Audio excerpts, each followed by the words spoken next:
Assalamualaikum warahmatullahi wabarakatuh. Waalaikumsalam warahmatullahi wabarakatuh. Bagaimana kabar Anda sekalian? Alhamdulillah sehat. Alhamdulillah sehat.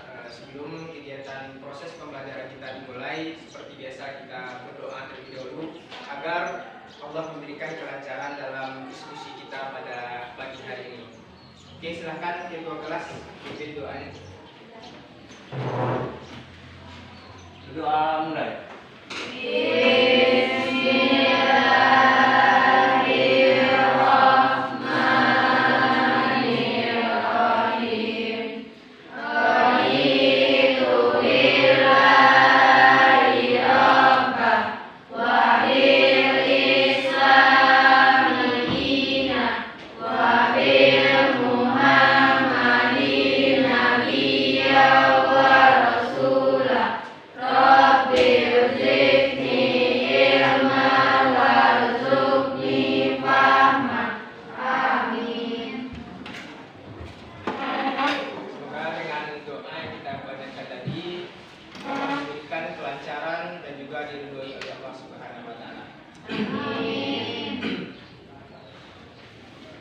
Ambil absen terlebih dahulu. Bagi yang tersebut namanya silakan ajukan tangannya dan bilang hadir ya.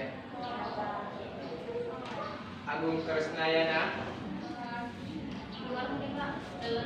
Gak hadir. Ainil Jamila. Belum datang. Vanessa Rahimah. Gisra Listifa. Husni Afadilah,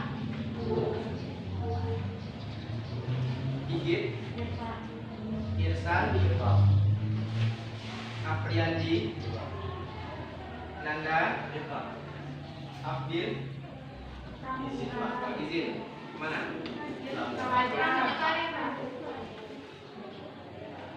Oke, banyak yang tidak hadir ya, Bapak akan untuk pertemuan berikutnya semua dapat hadir ya.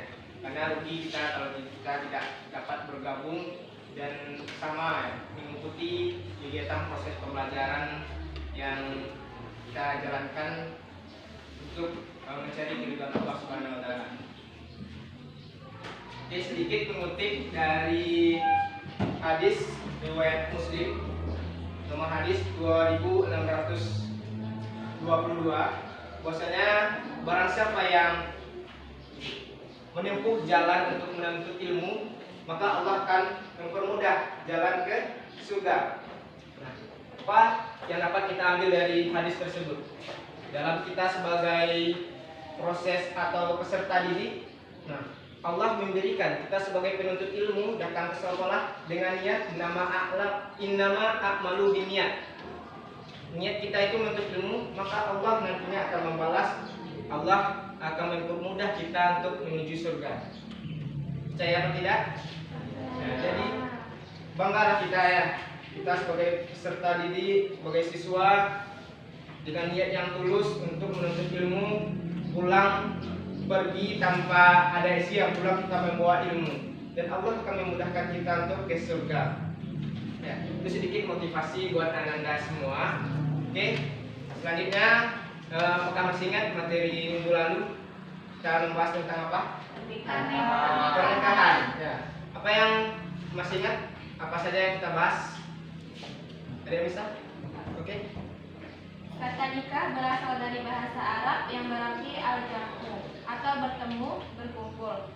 Menurut istilah, nikah ialah suatu ikatan lahir batin antara seorang laki-laki dan perempuan untuk hidup bersama dalam suatu rumah tangga melalui akad yang dilakukan menurut hukum syariat Islam.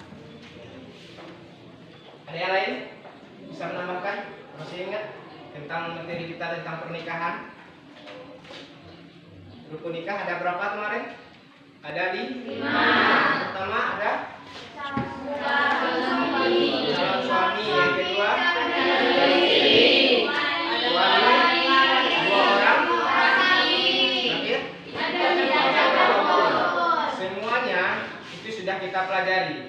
Nah, Bapak harapkan setelah kita belajar itu nanti kalian bisa menerapkan ya. kalian bisa mengambil hikmahnya dari apa yang kita pelajari. Oke. Untuk sekarang ini kita masuk kepada materi baru.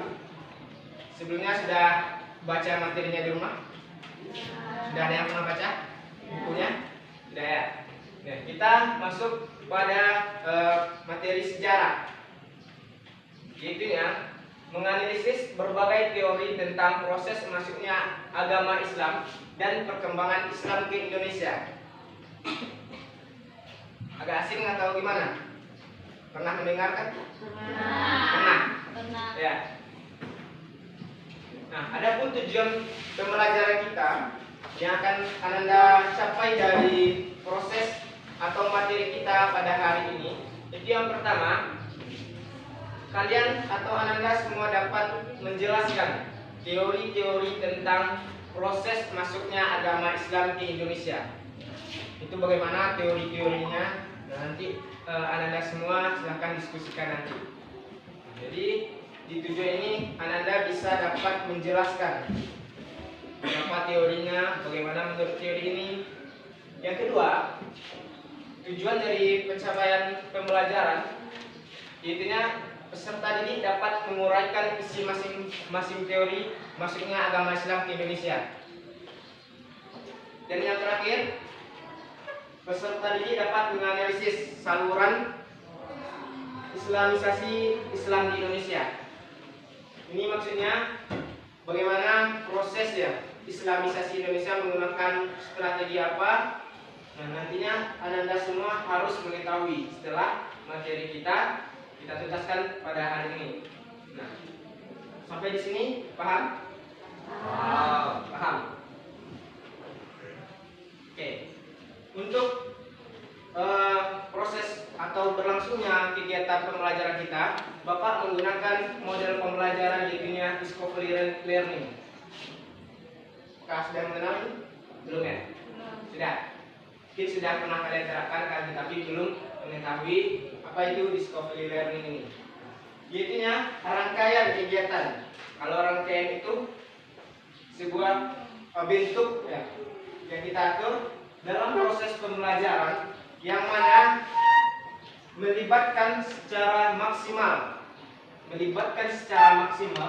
seluruh kemampuan siswa. Jadi seluruh Anda ini dilibatkan secara maksimal untuk mencari, menyelidiki secara sistematis, kritis, dan logis sehingga dapat menemukan sendiri pengetahuan, sikap, dan keterampilan sebagai wujud adanya perubahan perilaku. Jadi dengan adanya model pembelajaran ini kita dapat berpikir kritis, bekerja sama, dan juga mengali potensi diri yang ada pada diri kita sendiri.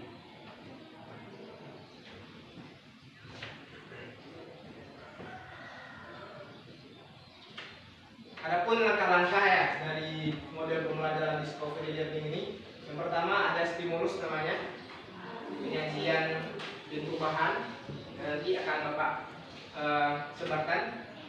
Yang kedua, problem statement, yaitu identifikasi masalah, data collection, pengumpulan data. Nah, bagaimana kita identifikasi masalahnya terlebih dahulu, baru kita kumpulkan datanya, apa masalah-masalahnya.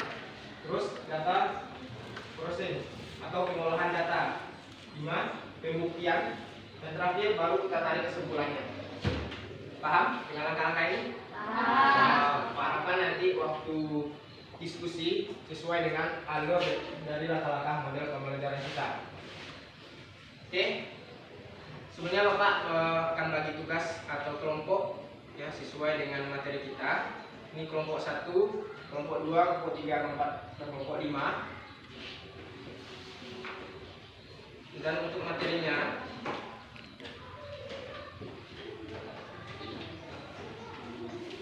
ini ada LKPD. Jadi silahkan Anda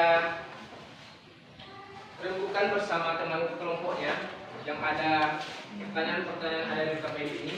Silahkan diskusikan sesuai dengan langkah-langkah model pembelajaran kita. Nah, jadi kalau kita belajar tentu ada penilaiannya, karena kita berdiskusi kelompok tentu ada penilaian kelompok. Yang pertama Bapak nilai yaitu kekompakan kekompakan dari kelompok satu sama lain, komunikasinya bagaimana, dan ketiga rasa tanggung jawabnya terhadap tugas yang Bapak berikan, ya. Jadi nggak ada ya lagi yang bekerja sendiri, yang satunya lagi cuma duduk saja. Bisa dipahami? Bisa. Bisa. Masih semangat ya? Masih. Oke.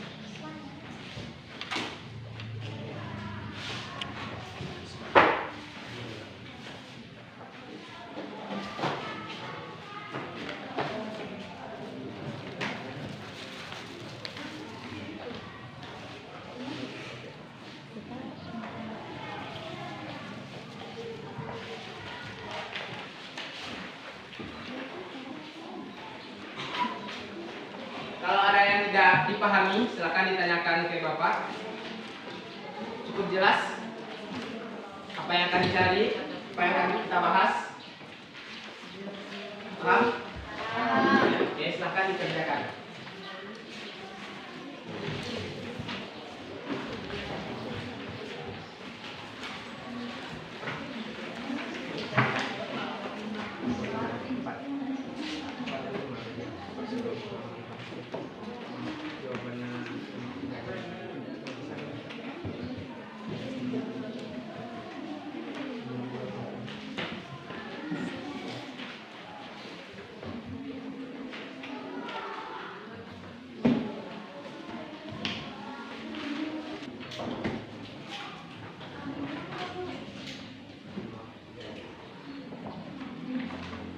Diskusinya sudah selesai, waktunya sudah habis. Untuk selanjutnya silahkan Bapak minta kelompok 1 untuk menyampaikan hasil diskusinya. Silakan. Kelompok 1.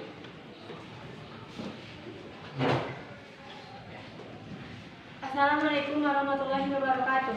Waalaikumsalam warahmatullahi wabarakatuh. Kami dari kelompok 1 akan membacakan hasil diskusi kami tentang Rahmat Islam bagi Nusantara yang dibacakan oleh Ibu Sufiana.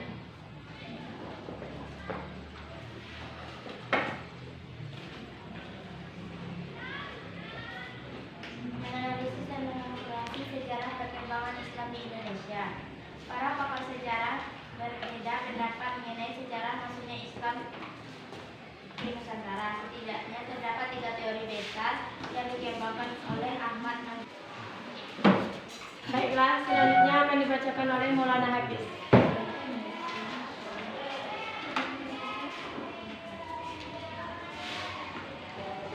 Strategi dakwah Islam di Nusantara. 1. Perdagangan. Pada tahap awal, saluran yang dipergunakan dalam proses Islamisasi di Indonesia adalah perdagangan. Hal itu dapat diketahui melalui adanya kesibukan lalu lintas perdagangan pada abad ke-7 Masehi hingga abad ke-2 maupun Indonesia bagian timur.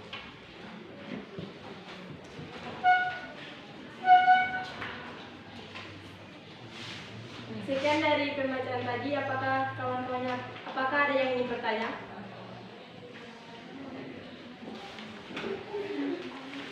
Assalamualaikum warahmatullahi wabarakatuh. Waalaikumsalam warahmatullahi wabarakatuh. Saya Prima Bella Stefani dari kelompok 4 ingin bertanya ke kelompok 1. Sebutkan bukti apa saja yang ada pada teori Mekah. Sebutkan bukti apa saja yang ada pada teori Mekah. Baiklah, apakah masih ada yang ingin bertanya?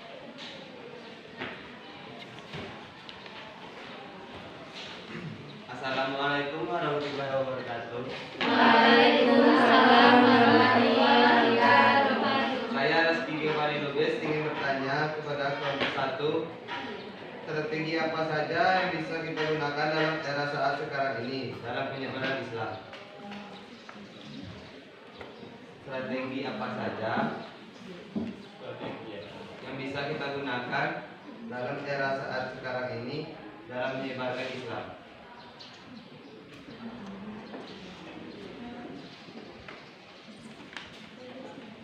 Apakah ada yang ingin bertanya?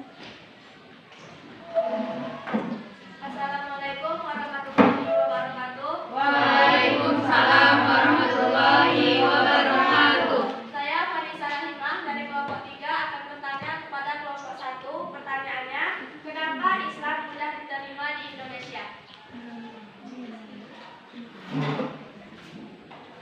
Baiklah, kami akan menjawab pertanyaan dari Bella, kelompok 4. Saya akan menjawab pertanyaan dari Bella. Sebutkan bukti apa saja yang ada pada teori Mekah. Bukti dari teori ini adalah adanya batu nisan yang ditemukan dan gaya dari batu nisan itu sama dengan yang ada di Gujarat. Ada juga tulisan Marco Polo yang menginformasikan saat berkunjung ke Indonesia banyak penduduk beragama Islam akibat dari perdagangan Gujarat yang menyebarkannya. Baiklah, apakah jawabannya bisa diterima? Baiklah, saya paham. Yang lainnya juga mencari tambahan jawabannya sambil kelompok 1 mencari jawabannya, kelompok lain juga memperhatikan dan juga nantinya tambahkan jawabannya. Baiklah, kami akan menjawab pertanyaan dari Kiki kelompok 4 yang dibacakan oleh Hadirin Tasari. Baiklah, saya akan menjawab pertanyaan dari Reski Giovanni dari kelompok 4. Strategi yang bisa kita gunakan dalam era sekarang ini dalam menyebarkan agama Islam di Indonesia adalah semuanya bisa digunakan.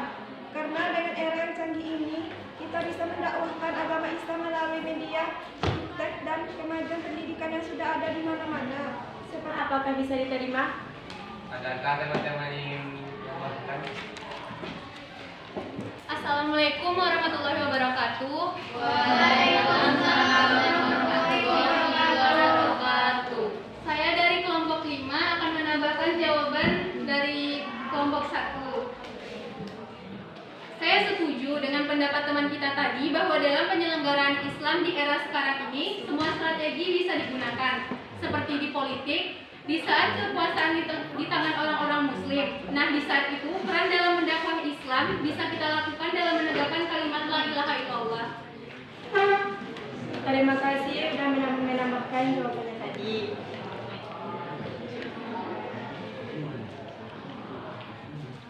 Apakah pendapatnya bisa diterima? Silakan oleh Hafiz.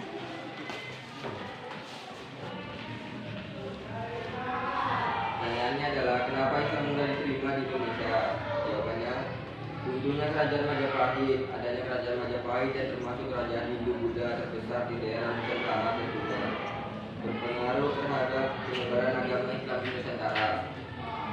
Dengan Apakah ada yang ingin menambahkan dari kelompok lain? Baiklah, saya Usnia Fadila Ismail dari kelompok 5 ingin menambah jawaban dari kelompok 1. Saya setuju dengan jawaban kelompok 1. Islam tidak memandang kasta. Perlu kita ketahui, sistem kasta adalah bentuk dari stratifikasi sosial yang ditandai dengan pewarisan suatu status sosial dengan cara turun-temurun yang kemudian disertai dengan adanya penetapan peran sosial, aturan pernikahan, pekerjaan, dan norma.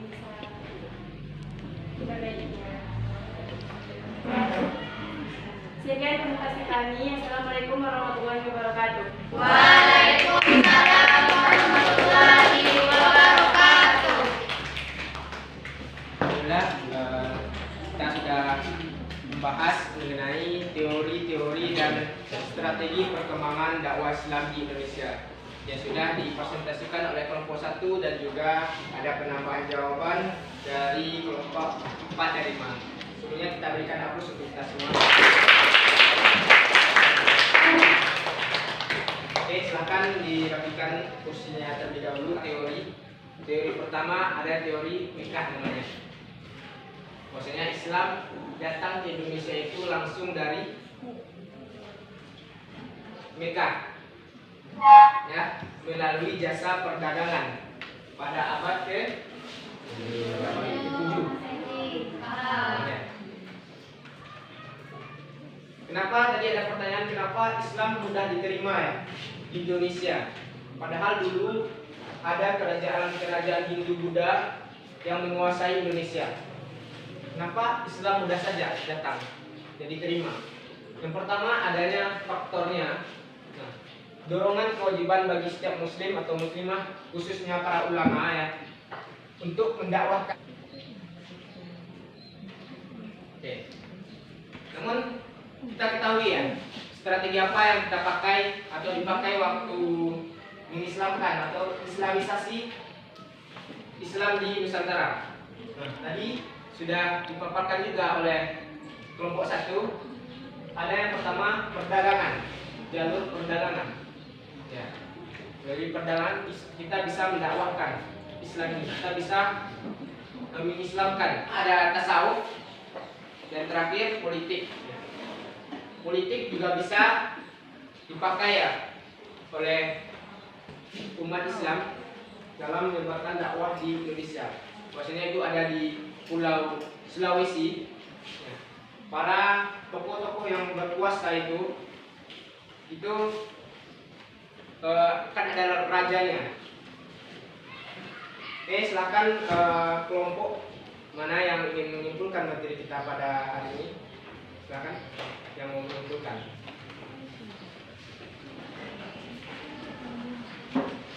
Assalamualaikum warahmatullahi wabarakatuh.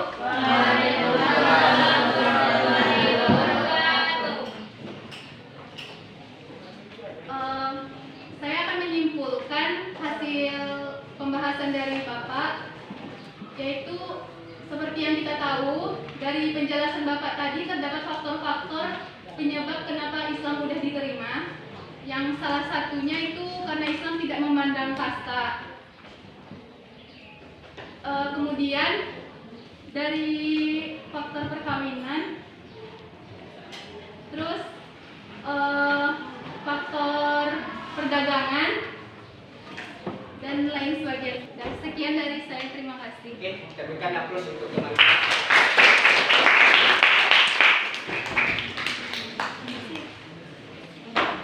Ini kemampuan kita. Ya.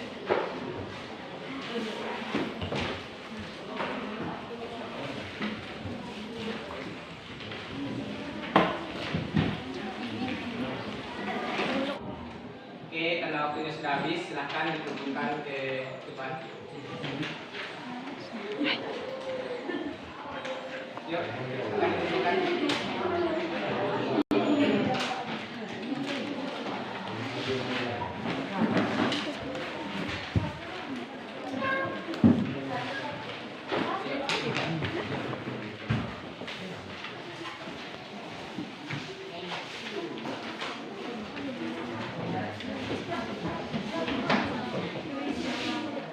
Oke, untuk materi selanjutnya, silahkan Anda semua dibaca bukunya di rumah tentang kerajaan-kerajaan Indonesia.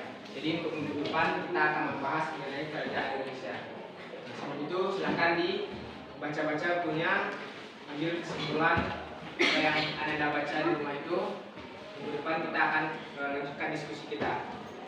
Oke, di sini paham? Oke, kalau tidak ada lagi pertanyaan, kita cukupkan pembelajaran kita pada pagi hari ini dengan membacakan Alhamdulillahirabbil alamin.